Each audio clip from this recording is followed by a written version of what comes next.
मेरे आराध्य भगवान भोलेनाथ, मेरी प्यारी माँ और गुरुजी को मेरा प्रणाम। गुरुजी से जुड़े मुझे 1 साल से अधिक समय हुआ है।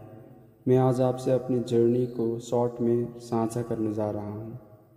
मैं सिर्फ 17 साल का हूँ और मैं 13 साल का जब था तब तक स्पिरिचुअल नहीं था, पर एक समय आया जब मुझे मेरे गुरु भगवान शिव की तरफ अचानक आकर्षण होने लगा।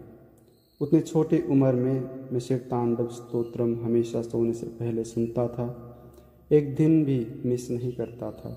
और कुछ समय के पश्चात मुझे स्तोत्रम कंठस्थ हो गया और मेरी कोई विधि विधान नहीं जानता था, सिर्फ भक्ति भाव से गाता था। कई बार मुझे दिव्य एक्सपीरियंसेस हुए उस उम्र में, स्वप्न से, संकेत और सारे माध्यम से। यही समय के पश्चात मुझे माँ के लिए बहुत प्यार और भाव उमड़ आया और माँ और शिवजी दोनों से मैं अधिक कनेक्ट करता था। वहीं से मुझे इन चीज़ों में रुचि बढ़ने लगी और मैं उस उम्र से इस विषय में कई किताबों का अध्ययन करने लगा। सिर्फ अध्ययन ही करता था, कुछ प्रैक्टिकल नहीं करता था।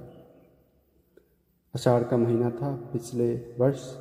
एक बार मैंने माँ से कहा था कि माँ, मुझे इतने साल हुए आपकी भक्ति में, अभी तक मुझे मार्गदर्शन नहीं मिला। आप कृपा करके मुझे किसी से जुड़ा दीजिए। ऐसा मैंने माँ से अपनी दुआ रखी।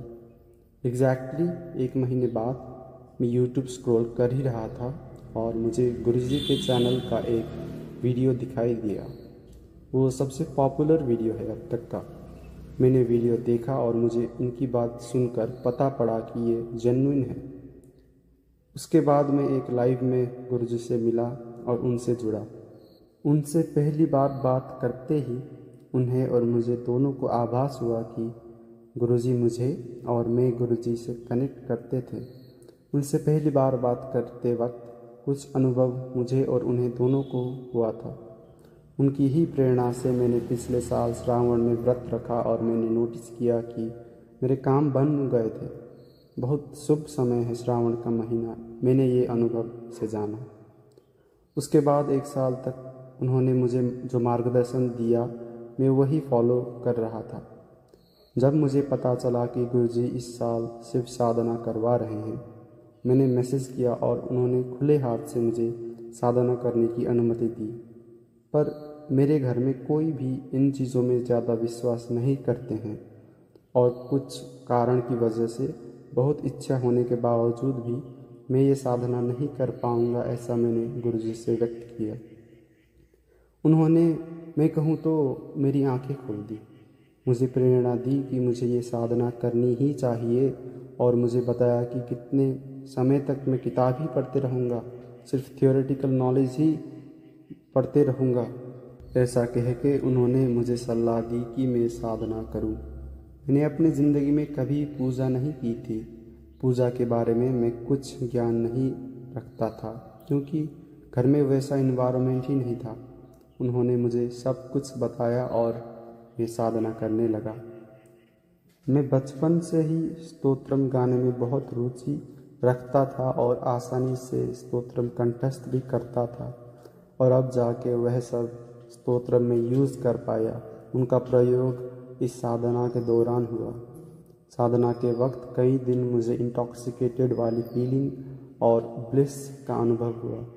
इस समय के दौरान मुझे मेरे चारों तरफ गुरु और माँ की कृपा का अनुभव हुआ।